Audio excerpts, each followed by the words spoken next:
Hello guys, iyi ni Shazo Trading. Ese ujya wibaza impamvu ukuntu ushobora kujya ujyamwe mu isoko wabayinze cyangwa se waserinze isoko rigahita rikugarukana rigahita rikujyana muri kimwe direction utari witeze. Ese ujya wibaza impamvu aha ngaha hari ukuntu uba wabayinze cyangwa se waserinze isoko rigahita rikugarukana ugaya kubona rirazamutse ryihuta cyane cyangwa se rikaguma rigenda ryizenguruka ryisubira. Ese ujya wibaza impamvu aha ngaha ntago isoko rihora ryitwara mu buryo bumwe, kandi nanone abantu ahanga nibo benshi bahombera kubera kuno kugenda ku isoko ryizenguruka cyangwa se rikubita move nini cyane. Impamvu nta yindi nuko bananirwa kumenya ikintu kimwe gusa, kunanirwa kumenya icyerekezo isoko riri kugendamo.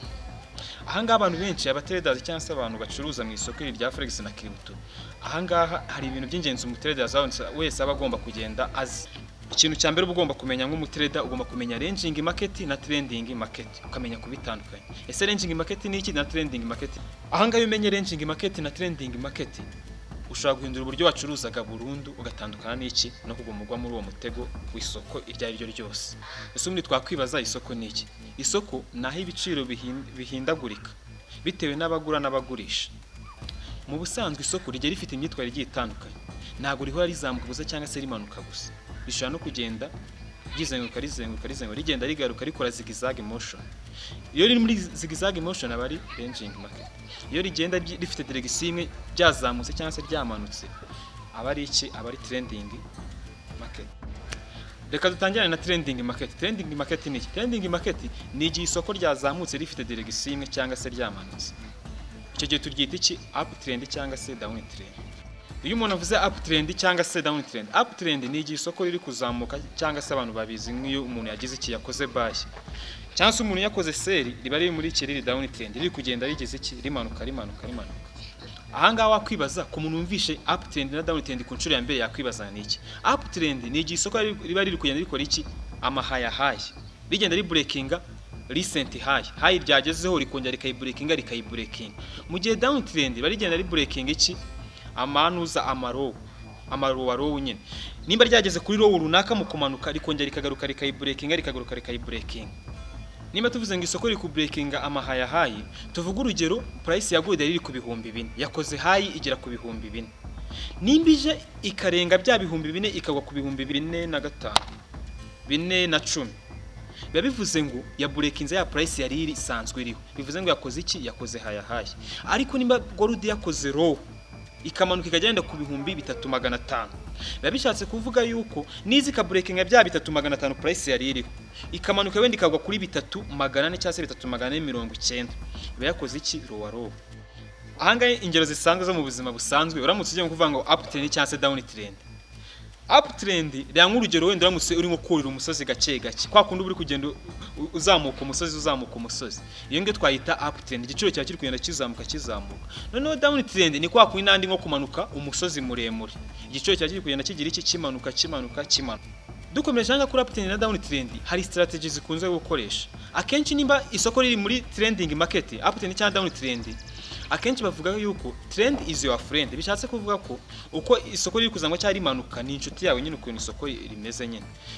Ukora iki? Nimba riri uptrend urabuyinga, nimba riri downtrend urasell. Ahangaye iyo uri gukoresha izi strategy ngo wabayinze cyangwa se waselinze muri za uptrend na downtrend, hari kosa abantu benshi bakunze gukora byitwa iki? Counter trend trading. Tuvuga urugero nimba isoko riri kubayinga cyane biri aggressive, kubayinga biri aggressive bishatse kuvuga yuko riri kumeza rizamuka, ariko nubwo riri rizamuka ntago rizamuka nkuko nyine wazamuka umugozi bisanzwe. Bishatse kuvuga yuko rigenda rikora udupull back. Hari ukuntu abantu bahita bavuga ati kadufata iki? Counter trend cyangwa se dufata uduseri dutoya cyane. Utwo duseri dutoya cyane iyo utazi ibintu bya market cyane cyangwa bisobanukiwe, ushaka kujya muri risk zo gomba cyane. Bishatse kuvuga ko umuntu niba uri kubona isoko riri muri nuza muri uptrend, wakaba biri gutagetinga iki? Buy yonyine. Apani ibyo kugenda uvuga ati ngo ndaselinga na buying bigu confusinga mu. Ahangaye impamvu byoroshye kuba wakacinga trade yawe ukagira win rate yo hejuru, nuko biguha amahirwe menshi cyane yo kubona iki? Direction y'isoko akaba iyo wibandaho. Kuko nimba iramutse iserinze yari kubayinga cyane biri aggressive, iyo seri bibaye iba ari yakanya gato cyane, kandi ntabwo ubuze igihe iraza kurangira neza ku buryo iraza guhita urivinga market. Mu gihe gufata direction imwe bita bikorohera. Reka tujye kuri ranging market. Ranging market ni igihe isoko ridafite direction iki isobanutse. Bishatse kuvuga ko riba rizamuka rigahagarara, rikamanuka rigahagarara, rikazamuka rigasubira, rikamanuka rigasubira. Ahangaha riba hagati y'imipaka ibiri, hari support and resistance. Resistance biri hejuru, support iri hasi. Wakwibaza support na resistance ni iki?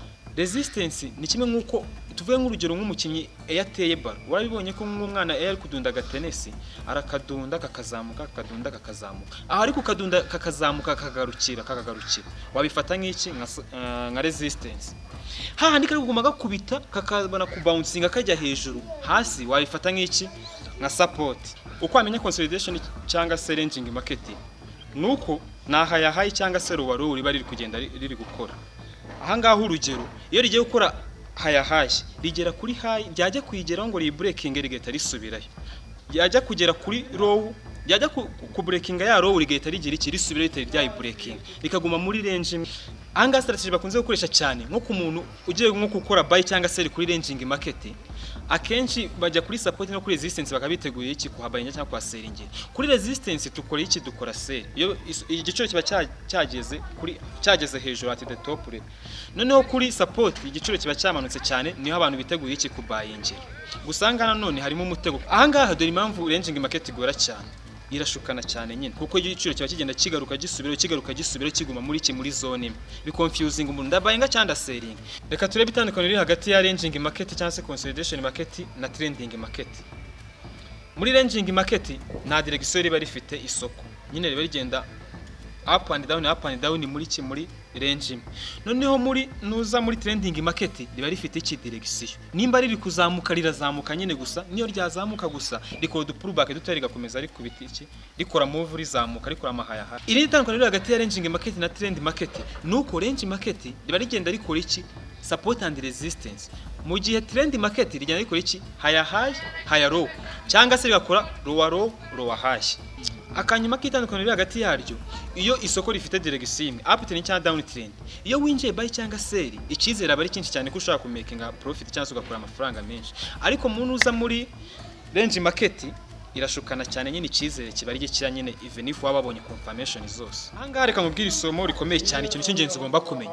Nuhindire strategy yawe ngo ujyane n'isoko, ahubwo menya isoko uhitemo strategy yawe uko uzajya uyikoresha ujyane nayo. Ahangaha niba utabikoraga ngo menye ranging market cyangwa trend market ubone kwinjira isoko ryawe na confirmation, uyu munsi ufite amahirwe y'abandi badafite, kubera ko tubashije kubinyuramo. Uramutse ufite ikibazo cyangwa se ikindi gitekerezo watanga kuri iyi video yacu, duhure muri comment, subscribe, like na share na comment. Dukomeze kubana muri video zose zikurikira. Iyi ni Cyazo Trading. Ciao ciao.